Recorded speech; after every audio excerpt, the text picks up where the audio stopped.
Hi everyone, my name is Smita Minz. Welcome back to my channel.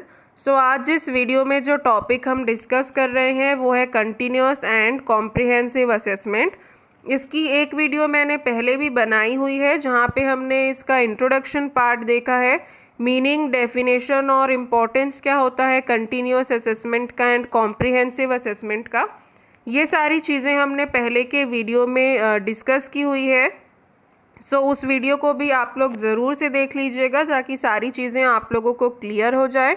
और आज इस video में जो हम डिस्कस करेंगे वो है characteristics of continuous and comprehensive assessment, और लिमिटेशंस भी इसके देखेंगे कि लिमिटेशंस क्या होते हैं और क्या अलग अलग एक्टिविटीज़ जो है वो इस असेसमेंट के अंदर आती है। उस टॉपिक को भी हम इस वीडियो में कवर करेंगे। स्टार्ट करते हैं हम कैरेक्टरिस्टिक्स से, यानी कि विशेषताएँ क्या होती है उसको देखेंगे। पहला पॉइंट यहाँ लिखा हुआ है school based assessment. School based assessment means that the school themselves will assess the children through classroom teaching and other activities। School based assessment का ये मतलब होता है कि क्लासरूम जो एक्टिविटीज़ है या टीचिंग लर्निंग एक्टिविटी जो डेली जो है क्लासेस में चलती हैं उसको आधार मानते हुए ही बच्चों का आकलन जो है वो किया जाता है। पहला विशेषता जो है school based assessment, day to day activities को ध्यान में रखते हुए ही आकलन जो है वो किया जाता है। नेक्स्ट पॉइंट है फॉर्मेटिव असेसमेंट। फॉर्मेटिव असेसमेंट का ये मतलब होता है कि एक्टिविटीज़ देखते हुए आकलन करना, ना कि एग्ज़ाम्स कंडक्ट करवा के या टेस्ट लेके आकलन करना। तो जो नॉर्मल टीचिंग लर्निंग एक्टिविटीज़ चलती है उसके थ्रू जो असेसमेंट होता है वो फॉर्मेटिव असेसमेंट में आएगा और यहाँ पे कोई एग्ज़ाम्स नहीं होते। नेक्स्ट इसकी विशेषता या कैरेक्टरिस्टिक्स है समेटिव असेसमेंट। समेटिव असेसमेंट का मतलब होता है कि टाइम टू टाइम यहाँ पे टेस्ट एंड एग्जामिनेशंस जो है वो कंडक्ट करवाए जाते हैं।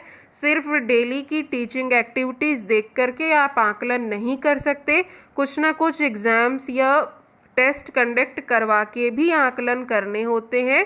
और इन एग्ज़ाम्स को कंडक्ट करवाने का कोई फिक्स या स्पेसिफिक पीरियड जो है वो रहता है, वहाँ पे आपको टेस्ट कंडक्ट करवाना है, उसके बाद आपको बच्चों का उस टेस्ट के अकॉर्डिंग आकलन करना है। नेक्स्ट पॉइंट है subject related assessment. Subject related assessment यानी कि असेसमेंट में तो दोनों चीज़ें आती है, academic activities and non academic activities. But पहला पॉइंट यहाँ पे है सब्जेक्ट रिलेटेड असेसमेंट, यानी कि जो सब्जेक्ट रिलेटेड आकलन जो है वो भी बच्चों का होता है, यानी किस विषय में बच्चों की कितनी पकड़ है, वो कितना चीज़ों को समझ पा रहे हैं, ये टीचिंग लर्निंग एक्टिविटी के दौरान ही टीचर को आकलन करना होता है। एंड साथ ही साथ टेस्ट भी इसमें शामिल होते हैं। In continuous and comprehensive assessment, the core subjects are assessed during the teaching period or classroom teaching. In addition, subject-based assessment is also done through paper-pencil test. The achievement of the subject is presented through marks or grades. तो ये हो गया subject related assessment.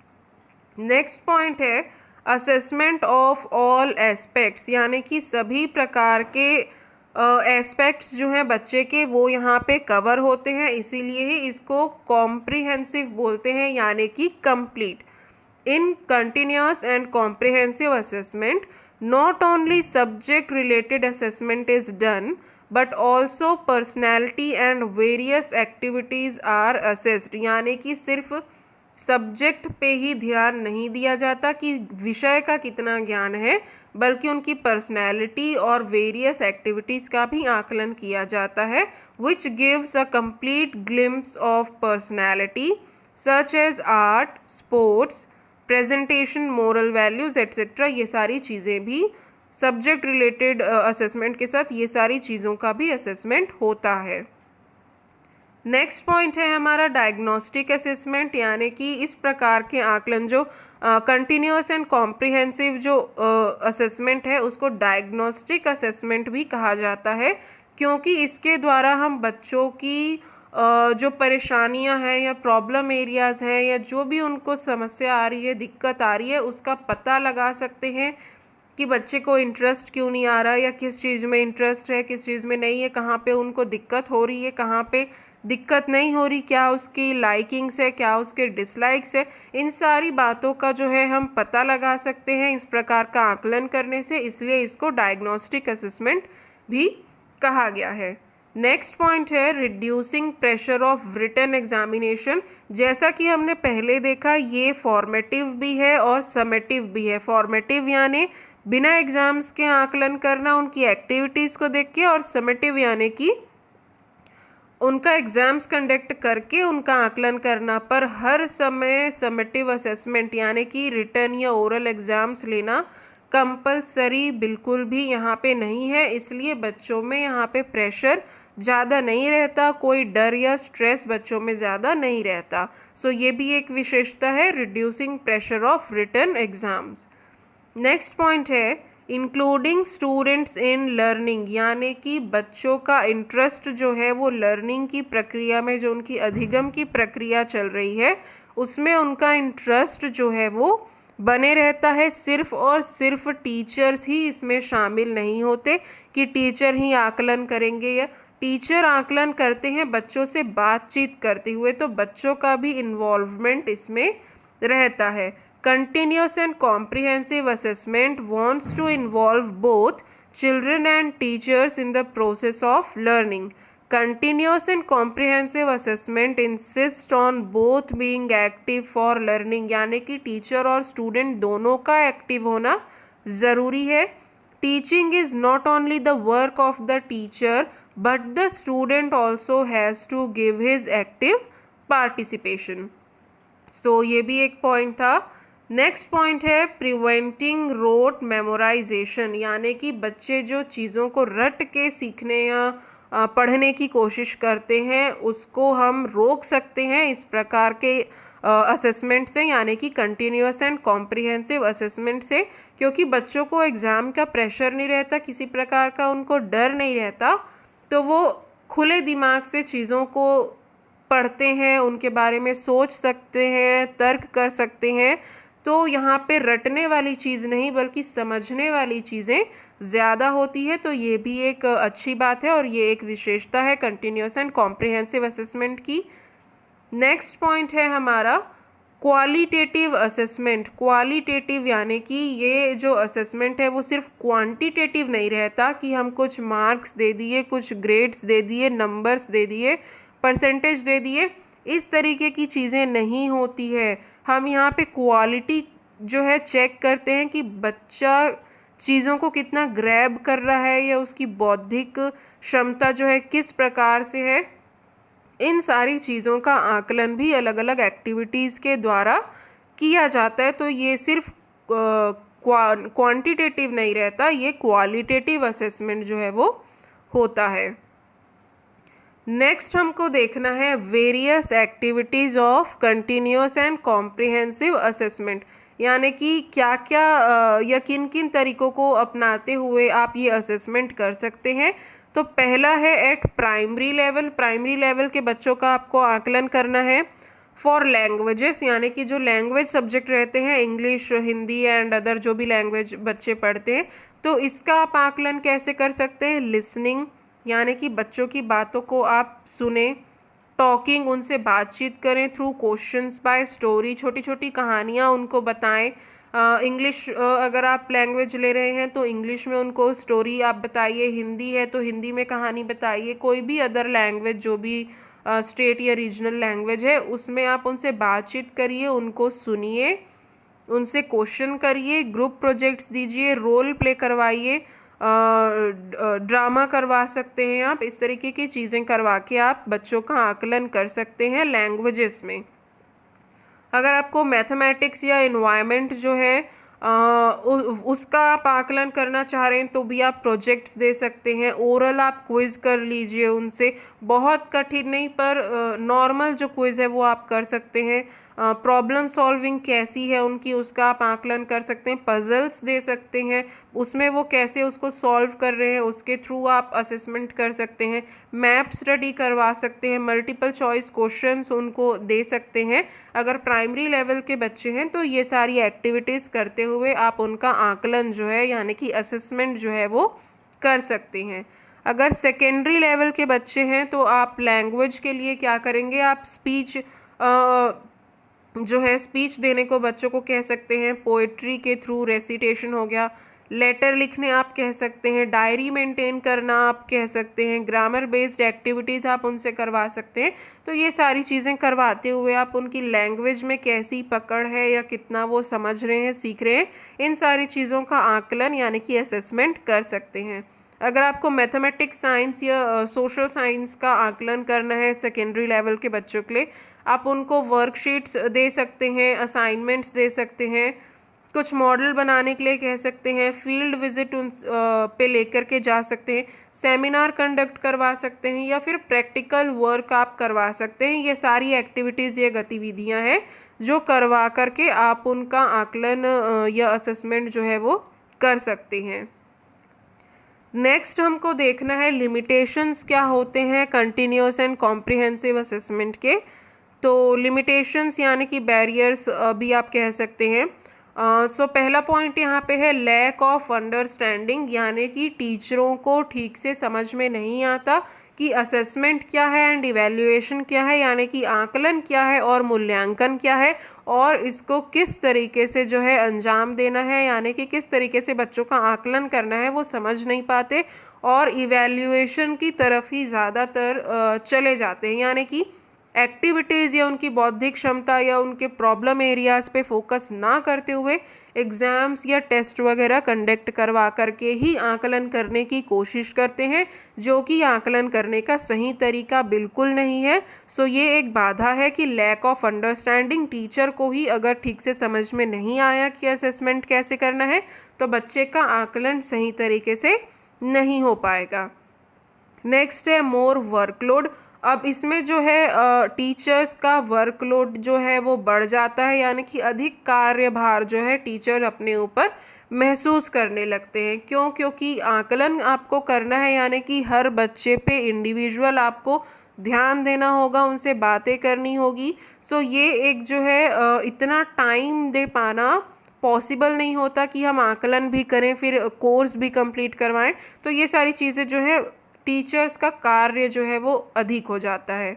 Next point है मोर dependency on teachers, यानी कि teachers पर ही बच्चे बहुत ज़्यादा डिपेंड हो जाते हैं कि कुछ, क्योंकि यहाँ पे एग्ज़ाम्स का बच्चों को ज़्यादा टेंशन नहीं रहता, तो उनको ये नहीं रहता कि हमें कुछ सीखना है या आगे बढ़ना है। नॉर्मल जो एक्टिविटीज़ हैं वही चलते रहती हैं, टीचर्स के ऊपर ही बच्चे ज़्यादा जो है वो डिपेंड हो जाते हैं। नेक्स्ट लिमिटेशन या बैरियर है डिसबिलीव ऑफ पेरेंट्स, यानी कि पेरेंट्स जो है ये आकलन करने की प्रक्रिया में ज़्यादा सहमत नहीं होते, क्योंकि पेरेंट्स को क्या चाहिए होता है, पेरेंट्स अपने बच्चे के जो प्रोग्रेस रिपोर्ट है वहाँ पे मार्क्स या परसेंटेज या ग्रेड्स जब वो देखते हैं तो ही उनको सुकून मिलता है कि हाँ हमारे बच्चे को 95 मार्क्स मिले मतलब कि बच्चा हमारा अच्छा कर रहा है। अगर 60 मार्क्स मिले तो बच्चा हमारा अच्छा नहीं कर रहा है, अगर उससे भी कम मिल रहा है तो बिल्कुल ही बच्चा ज़ीरो पे है। तो इस तरीके की चीज़ें देखने की आदत हो गई है पेरेंट्स की, तो वो जो ये आकलन का जो प्रक्रिया है इस पे वो बिलीव नहीं कर पाते, या इस आकलन के द्वारा जो प्रोग्रेस रिपोर्ट उनका तैयार होता है उसको स्वीकार नहीं कर पाते। नेक्स्ट पॉइंट है ट्रेडिशनल टीचर। ट्रेडिशनल टीचर यानी कि जो पुराने समय के टीचर हैं वो इस आकलन यानी कि असेसमेंट के तरीके को अपना नहीं पाते, क्योंकि उनकी आदत रहती है कि हम कक्षा में जाएंगे, बच्चों को पढ़ाएंगे, लेक्चर देंगे और निकल कर के आ जाएंगे। उनको बच्चों से ज़्यादा मतलब नहीं रहता कि उन्हें चीज़ें समझ में आई कि नहीं, बच्चे उसको ग्रहण कर पाए या नहीं, कैसी किसकी बौद्धिक क्षमता है उसके अकॉर्डिंग हम उनसे डील करें। इस तरीके की चीज़ उनके अंदर होती ही नहीं है। उनको बस लगता है कि हमको जाना है, पढ़ाना है, आना है और ऐसे टीचर्स जो हैं इस आकलन की प्रक्रिया को सही तरीके से नहीं कर पाते। नेक्स्ट पॉइंट है इम्पोर्टेंस टू कंपटीशन, यानी कि पेरेंट्स का ऐसा मानना होता है कि कंपटीशन जब रहेगा बच्चों के बीच में तभी बच्चे आगे बढ़ पाएंगे।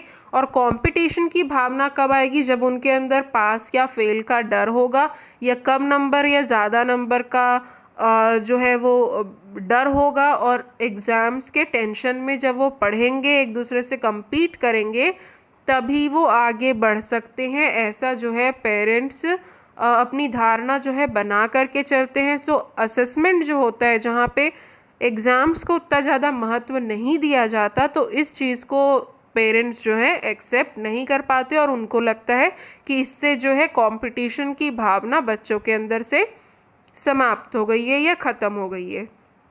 नेक्स्ट जो लिमिटेशन है वो है misconception of pass and fail, यानी कि यहाँ पर भी पेरेंट्स को अपने बच्चों की प्रोग्रेस कार्ड में पास या फेल ही देखना होता है। पास देख के उनको लगता है कि बच्चे आगे बढ़ रहे हैं, फेल देख के लगता है कि बच्चे आगे नहीं बढ़ रहे। और अगर हम आकलन करते हैं तो इस तरीके का स्टेटमेंट अगर देते हैं कि पहली बारी से थोड़ा सा इम्प्रूवमेंट हुआ है या प्रोग्रेस हुआ है, या बच्चे की ये समस्या थी जो कि अब हट चुकी है, अब बच्चा इम्प्रूव कर रहा है, या इस चीज़ में इंटरेस्ट है, इस चीज़ में इंटरेस्ट नहीं है, इस तरीके की अगर हम चीज़ें लिखने लग गए प्रोग्रेस कार्ड में, तो जो बच्चे हैं और जो पेरेंट्स हैं दोनों ही समझ नहीं पाएंगे कि इसको हम पास मिले, फेल मिले, या कहाँ पे है हमारे बच्चे का जो लेवल है वो क्या है। तो पास या फेल देखने की ही आदत जो है वो लोगों की बनी हुई है, तो ये भी एक आकलन करने में ये बाधा उत्पन्न करती है। नेक्स्ट और लास्ट पॉइंट है हमारा end of fear in children, यानी कि बच्चों के अंदर से भय ख़त्म हो जाता है, क्योंकि उनको पता है कि जो हमारा आकलन हो रहा है या हमारा जो रिपोर्ट कार्ड बन रहा है या जो भी प्रोग्रेस रिपोर्ट है, वहाँ पे हमको मार्क्स नहीं मिलेंगे, परसेंटेज नहीं होगा, या बहुत ज़्यादा पास या फेल का कॉन्सेप्ट नहीं होगा। यहाँ पे हमको आगे बढ़ा दिया जाएगा, हमारी एक्टिविटीज़ देखी जाएगी, सारी चीज़ें देखी जाएगी, तो हम कहीं ना कहीं से आगे तो निकल ही जाएंगे। तो जो एक फियर होता है एग्ज़ाम का या एक जो कंपटीशन होता है बच्चों में, वो यहाँ पे नहीं रह पाता। तो ये भी एक बाधा होता है कंटिन्यूअस एंड कॉम्प्रिहेंसिव असेसमेंट का। सो ये सारी चीज़ें हम देख चुके, और यहाँ पे ये टॉपिक जो है कंप्लीट होता है। जैसा कि मैंने पहले भी बताया कि इसके पहले की वीडियो में आपको इंट्रोडक्शन से लेके इम्पॉर्टेंस, मीनिंग, डेफिनेशन सारी चीज़ें मिल जाएंगी, तो उसे भी आप लोग ज़रूर से देखिए। यहाँ पे हमने कैरेक्टरिस्टिक्स देखा कि क्या क्या विशेषताएं होती है। ये स्कूल बेस्ड होता है, फॉर्मेटिव भी होता है, समेटिव भी होता है, सब्जेक्ट रिलेटेड एस्पेक्ट्स भी देखे जाते हैं, अदर नॉन एकेडमिक एस्पेक्ट्स भी देखे जाते हैं। डायग्नोस आप कर सकते हैं बच्चों के प्रॉब्लम एरियाज़ को। जो रिटन एग्ज़ाम्स या ओरल एग्जामिनेशन का प्रेशर रहता है वो कम होता है, रोट मेमोराइजेशन नहीं होता, क्वालिटेटिव असेसमेंट जो है, क्वालिटेटिव आकलन जो है आप कर सकते हैं। ये सारी चीज़ें इसकी विशेषताएं हैं। क्या क्या गतिविधियां या एक्टिविटीज़ करके आप आकलन कर सकते हैं प्राइमरी एंड सेकेंडरी लेवल पे, ये हमने देखा। एंड लिमिटेशंस यानी कि बाधाएं क्या क्या हो सकती है, तो ये भी हमने देखा कि टीचर्स समझ नहीं पाते हैं उस प्रक्रिया को, वर्कलोड उन पे ज़्यादा हो जाता है, बच्चे टीचर के ऊपर ही डिपेंडेंट हो जाते हैं, पेरेंट्स को ये तरीका ज़्यादा पसंद नहीं है, ट्रेडिशनल टीचर्स इसको अपना नहीं पाते, कंपटीशन की भावना बच्चों में कम हो जाती है, फियर जो है बच्चों के अंदर से ख़त्म हो जाता है। तो ये सारी चीज़ें इसकी थी लिमिटेशंस। सो यहाँ पे आपका कंप्लीट ये जो टॉपिक है कंटिन्यूअस एंड कॉम्प्रिहेंसिव असेसमेंट, ये कंप्लीट होता है। उम्मीद है सारी चीज़ें आप लोगों को क्लियर होंगी, समझ में आई होंगी। लाइक ज़रूर से कर लीजिएगा, पसंद आया होगा वीडियो तो चैनल को सब्सक्राइब कर लीजिए, एंड फ्रेंड्स के साथ में ज़रूर से शेयर करिएगा ताकि इस तरीके के कंटेंट जो है सभी स्टूडेंट्स को मिल सकें या उन तक जा सकें। सो मिलेंगे अब नेक्स्ट वीडियो में नेक्स्ट टॉपिक के साथ। Thank you.